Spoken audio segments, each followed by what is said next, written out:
I'm Matt Brownell. And I'm Van Owens. And I'm Tim Adams. Welcome to Climbing the Mountain, where we dive into the scriptures and discuss themes, connections, and real-life application. We're kicking off a series here where we're going to examine the Sermon on the Mount and discuss implications for this teaching for Christians today. Welcome back. We've been studying the beginning of the Sermon on the Mount, the 6 antitheses, where Jesus says, "You have heard it said, but I say," and then he speaks from an authority that the teachers of the law did not possess. So we're down to the final one now, and Jesus sums up a lot of what he was talking about, beginning back in Matthew 5:17, when he said he came to fulfill the law. And he says that anyone who relaxes the law, like their teachers had done, will be least in the kingdom of heaven. And then he goes even further and says, will not even enter the kingdom unless our righteousness surpasses that of the Pharisees and teachers of the law. Why? They were relaxing the holy standards of God. So in all of these examples, we're seeing either a narrowing of the law, we're seeing clever lawyering where we're pitting different scriptures, we're cutting things off, we're creating these loopholes, we're expanding laws, taking them from the public area, putting them into the private life where they're not intended to apply. And this last example that we're about to read has a little of all of it. It's a summary too of the whole thing. So Tim, you want to read Matthew 5:43 through 48? Yes. It says, "You have heard that it was said, 'Love your neighbor and hate your enemy.' But I tell you, love your enemies and pray for those who persecute you, that you may be children of your Father in heaven. He causes his sun to rise on the evil and the good, and sends rain on the righteous and the unrighteous. If you love those who love you, what reward will you get? Are not even the tax collectors doing that? And if you greet only your own people, what are you doing more than others? Do not even pagans do that? Be perfect, therefore, as your heavenly Father is perfect." Thanks. So it's my great pleasure to introduce Daryl Owens, who's an elder in our church and a police officer, and I can think of no one better to help us bridge the gap between retaliation, what we were just talking about, and loving your enemy, and all the thorny questions that usually arise when we study these passages. Van, would you like to say a few words about our special guest? Sure. I'm happy that Daryl's here with us. I've known Daryl for 50 some odd years. We're brothers. We grew up together. And I can say, and it's interesting because we talked about this a little bit as we greeted each other while we were having lunch and hanging out before we started doing this, is that, so I believe when Daryl started his career as a police officer, it meant something very different to him then than what it means now. And in the progress of that time, he became a Christian. He was baptized and became a Christian. He's now an elder in our church. And I will say that Daryl is somebody who is very observant about everything that he does. He wants to know how to do it right, and he wants to know the reasons behind doing it. He wants to really understand it, and that's even outside of his spirituality. And I think that his Christian walk has given another dimension to that. So I'm very interested in having this discussion with you, Daryl, and hearing what you have to say. I will say also that Daryl has a very accurate and humble perception about all of his abilities and everything that he's done. And he's quite an accomplished man as a police officer. He's done a lot for the community. He's done a lot in his job. About the only thing he gets wrong is his ability to fry chicken, which is far inferior to that of one of his other siblings. Okay. All right. Jeez. Yeah. Thanks for that really special introduction. Except for the last part. Yeah, except for that part. Daryl, thanks for joining us. So last time we were talking about retaliation. And since these last two examples are related. Could you tell us a little bit about the work you've been doing with Boston Police? And I know you've been training officers in the use of force and de-escalation techniques. Mm-hmm. What have you learned through this work about the battle that starts within us, inside our hearts, and the role of meekness in our lives? Well, it's an interesting question. So I'll start with my background on the Boston Police Department. I started in 1989 is when I became when I started the police academy. It was in 1989. And immediately upon graduation, a few months later, I went to the Jamaica Plain neighborhood in Boston. And I would say that I was a pretty driven police officer. I had a very high arrest total. I took a lot of guns off the street. I took a lot of drugs off the street. I was known as the guy who could find something when no one else could find something. You name it. I could find a spent round in a grocery store. I did that a few times. I could find the bad guy because I would drive out every morning and sort of memorize what everybody was wearing.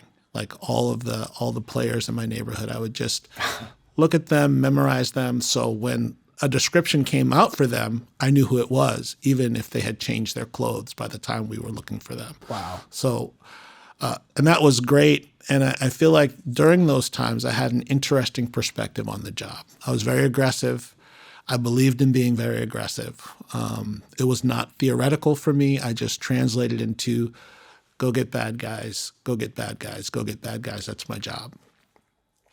Later on, because of some of my physical abilities, I was asked to go to the police academy to teach self-defense. It's a course called Defensive Tactics. And I feel like that was a very transformative experience for me because I was teaching police officers tactics and techniques that, if placed in the wrong hands, could be very harmful to the public. And being a Black man from the inner city in Boston and having family and cousins and friends and neighbors who are still in the inner city of Boston, I felt I was being a custodian for them. So I needed to teach these techniques so that the police officers could be safe.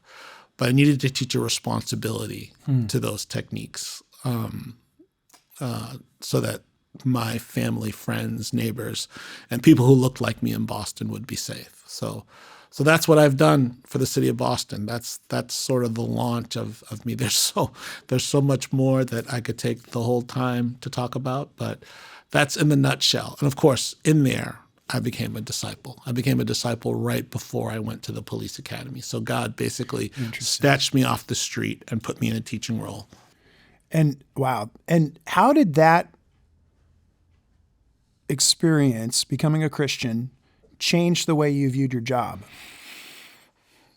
It was progressive, actually.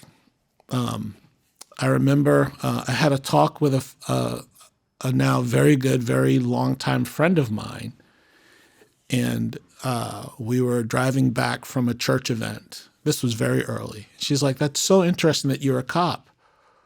What are you going to do if you have to kill somebody?" And I was like, "Well, I hope never to be there. That's first. And I hope to do everything I can do to not get there. But the word have to, the phrase have to, is one I'll have to consider before I answer the question. And hopefully I'll answer the question in the moment and not in this car, in this conversation." That was my answer. But how it's really changed, it's really evolved over time.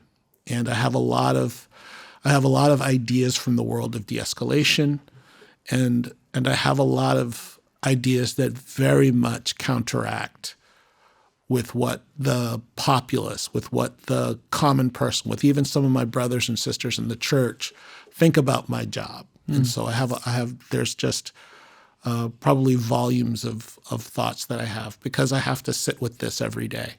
And so I've answered the question many times. And police officers, are trained to use force if they need to. How do you deal with, last time we were talking about retaliation and how it's such a visceral reaction. Someone hurts you, you want to get back at them. How do you deal with, because we're all human, we all face those feelings, but now suddenly you're in a position where you've got a gun, you've been trained to use a gun, you've been trained to fight, and you've got people that you probably see the worst in humanity, a lot more than the rest of us, because you're sent to places where that's happening. How do you deal with those kind of feelings that are so, everyone has them? That's a great question. I can answer it as Daryl Owens. Okay. Not as a representative of the amazing Boston Church of Christ as an elder, and not as a representative of the Boston Police Department, for whom I've worked for 33 years. I can answer it for me. I do not believe in retaliation. It is not something that is in my heart or in my veins. It doesn't mean I don't feel the need to retaliate sometimes. And if I do, I get open about that. I talk to my brother when I feel retaliatory, or I talk to another one of the valued brothers in my life, like a guy like Jim Moe. I talk to him when I feel retaliatory. But it's something that I don't do. And I have a real life example. Back after the killing of George Floyd, there was a lot of protests in the city of Boston. And I remember it very clearly that, a lot of us were just out in the streets of Boston, standing around. And when the protest was approaching us, we would put on our helmets and our face shields and get these long 36-inch batons. I know it sounds really bad to me be saying, hey, this is your elder going out there with a 36-inch baton. But so we'd be out there. And I can remember very clearly one day, this young woman came up to me, and she was in my face, and she was yelling at me, and she was calling me all kinds of terrible names. But the one that registered the most, that hurt the most, was when she called me a racist. She was suggesting that I'm an anti-Black racist. And then she coughed up just enough saliva in her mouth and spat it right on my face shield. It was disgusting. And in that moment, I stepped back off the line and went to clean my face shield so I could see better. And I did nothing to her. And if it happened again today, I would do nothing to her. I mean, there's no need to retaliate that kind of hate for hate. I recognized in that moment she is in a lot of sin. And I could be in a lot of sin if I overreacted and used this 36-inch piece of wood in the wrong way. My job, the reason I was out there, was to protect her, my colleagues, and to protect property. And I did that. And I just went back and I cleaned my face shield. I was grossed out for sure, but I cleaned my face shield, and then I went out and got back on the line. Wow. That is a great example. That's thank you for sharing that. I have a counterexample. You do? Yeah. Okay. Once when we were very little, okay, Van and I were on a Ferris wheel. And, sometimes you're in front of the car next to you, the front of the car adjacent to you, and sometimes you're behind them. And we were on a Ferris wheel in the South, in Arkansas, in the early 70s. Oh. And that there were two white kids on the car adjacent to us. And sometimes they'd be behind us, sometimes they'd be in front of us. And when they were behind us, they spat on us. And it was the same level of disgust. So this is in my background. Van and I got off the Ferris wheel and waited for those two guys, and we fought those two guys. We were little boys, which is something little boys do. Little boys don't understand that, you don't have to retaliate for everything. And so when I was a little boy, I didn't understand this lack of desire to retaliate, but I do now because I understand the power that I have as a police officer. Wow. You've You've also worked with the town of Ferguson. Can you tell us a little bit about that work and what you've learned from it, especially as it relates to loving your enemies? Yeah, I'm glad to answer this question. I'll tell you a little bit about what I'm doing in Ferguson and what I've learned first before I deal with the loving your enemies part. So Ferguson, as we all know, as we might know, they're a town where the Black Lives Matter movement really officially and formally started. And what was the catalyst for starting that was the police shooting of Michael Brown. Now, I don't know the facts of this shooting, so I won't go into it, and I don't feel like I need to here. But what ended up happening is that some investigators found out that there were some practices in the city of Ferguson that were constitutional violations. The Department of Justice and the city of Ferguson brokered a deal in the federal court called a consent decree. Both parties signed on to it. And as part of the consent decree, a third party called the monitoring team was to look at all of Ferguson's practices. And there's a whole thing, the Ferguson consent decree, that outlines the work that this monitoring team does. I am on the monitoring team. I am the use of force subject matter expert on the monitoring team. So what I do is I have an inside look at their operations as it relates to use of force. I can see their reports. I can see their body camera videos. I can see their use of force interactions. I'm privy to their rules and their training around this area. And I get to make findings and make suggestions. And it's been very difficult work. It's been interesting. It's very stimulating mentally for me at this point in my career. But it's also been very interesting because I'm seeing this dynamic played out of how do police who are very different from the community that they serve in a highly volatile political environment do their job with a degree of professionalism, conviction about the sanctity of human life, and ideals that relate to the area of diversity. So I get to see that firsthand. How does it relate to the idea of love for enemies? It does not at all. Because when I always tell the recruits that I train here in Boston, you are a person, a man and woman of the badge. You are not a man or a woman of the gun. And by that, I mean your job is to honor the city that hired you and to protect the people who are in the city. Your job is not to go out and to use this power, this strange tool that we've given you that is designed to hurt people. Your job is not that. And I think they understand that more than any other generation of police ever. So when I say it does not relate to love of enemies, the people that police officers serve are not their enemies. We are not going and working in a hostile state. I love to go back to the neighborhood that I'm from. I love to do that. I love to drive around the streets of the inner city in Boston because I understand it.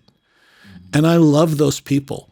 I do. I love those people. So I want to train the recruits that I'm training to love those people. I tell them, go out there, meet them, try the food. It's awesome. And, sometimes I'll ask, sir, what about this particular food? And I say, this is the restaurant to go get it because I've had it, And I think that this job, the job that I'm on, does not have a relationship necessarily with love of enemies because we are not serving enemies. We are serving fellow citizens and protecting them. That's great. What's interesting about that to me is when you read the passage where Jesus says, you've heard it said, love your neighbor, hate your enemy. When he says, but I tell you, love your enemy, that's almost what he's saying. What he's saying is that love negates enmity. That if you love your enemy, then guess what? That's no longer your enemy. Yeah. It's the opposite of what enmity is. Yeah. love is the opposite of enmity. So if you say, love your enemies, then you have canceled out enmity. Yeah, and love makes work feel like service. Love, it just changes it, right? If Van's my brother, right? And if Van called me and said, "Hey, Sport," that's what he calls me. "Hey, Sport, can you help me to move a refrigerator from the apartment I used to live in Hyde Park, in Roxbury, to the new house that we have down south somewhere?" And I did that. First of all, I have to say, "Oh, my back is hurting." I'm 57 years old, so I say, "My back is hurting, my legs are hurting. Let's call some young people like That's very Tim, fictional. This like would never Tim over here to help us." But if I did it, it would feel like service to my brother. So that's what I tell. That's what I teach recruits. These people are great. Love the people. Yeah. And they're beginning to do it. This is so much in line with what we've been covering, with how our hearts should be open to other people, how we should be having our aim be toward Jesus and, imitating him and loving other people, deciding I've loved them. Yeah. And acting on that. Yeah. This is really great. I wonder if we have time to start looking at the lie here that Jesus is addressing. Let's spend a little bit of time here. So the teachers of the law were evidently telling people, what you just read there, Van, that it's fine to hate your enemies. That's not what the Bible teaches, though, is it? I mean, I don't know. Some people point to the imprecatory Psalms, the ones where smite my enemies, the ones where they call on God to judge the people's enemies as an example of hating your enemies. But that's not what Jesus is saying here. That's not the way to interpret those Psalms. What's the danger in telling people you can love your neighbors and hate your enemies? This lie. Yeah, I mean, the main thought that I have from this is the lie is that we are not like Jesus. And in John 12, Jesus says, "The hour has come for the Son of Man to be glorified. Very truly I tell you, unless a kernel of wheat falls to the ground and dies, it remains only a single seed. But if it dies, it produces many seeds. Anyone who loves their life will lose it, while anyone who hates their life in this world will keep it for eternal life. Whoever serves me must follow me, and where I am, my servant also will be." And Jesus clearly set an example for loving our enemies, right? When we were all his enemies, he died for us. When he's getting spat on and his clothes are being gambled for, he's saying, "Forgive them, for they don't know what they're doing." And he calls us to follow in his footsteps. And so if we say, "Oh, I can hate my enemy," we're saying, "Oh, Jesus did it, but I don't need to." And I think Jesus makes the point that I'm living this way, and I call you to do the same. I call you to imitate my example. He's come to fulfill the law, and he certainly did. Do you want to say something? Yeah. I've thought a lot about this as well. And when people are trying to get you to hate somebody else, when people are insisting that you hate somebody else, there's always something in it for them. And typically it's power. It's relational power, it's financial power, it's social power, that when people present another group as something to be feared, they're not looking, they're looking for something for self.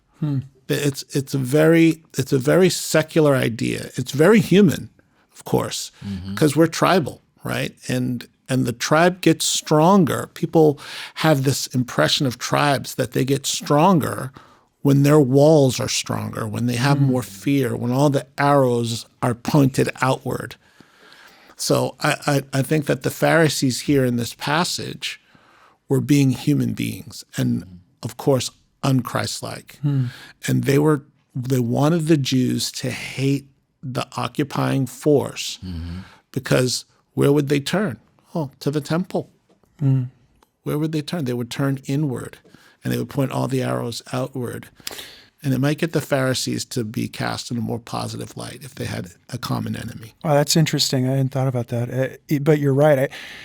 What you were just saying reminded me, my background in architecture and planning, it made me think of China a little bit and the Wutong housing. So their whole country is a wall. He's got the Great Wall, but then you go down at scale and you get down to the, Forbidden City, right? That's walled off. Everything's walled off. You got cities that are walled off. The whole country's walled off. And then you get down to the household and that's set up like a courtyard with the walls on the outside and you had different entrances. So everything is like to keep out, to protect. And you're right. There is I think a long history of you can other someone and then you're stronger. Yeah.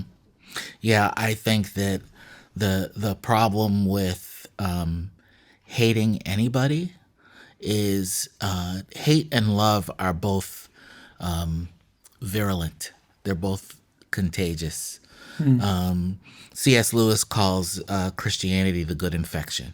Because when you live it out, it spreads in a way that is mysterious and swift, and all of a sudden it's just spreading. But hatred is the same way. And just like if I had a very contagious disease and sitting here and told you guys I have this very contagious disease, and you've all been sitting in this room with me for at least an hour, you're all probably going to get it. It's probably, it's. Thanks for telling me now. But that's nothing that I can't control it.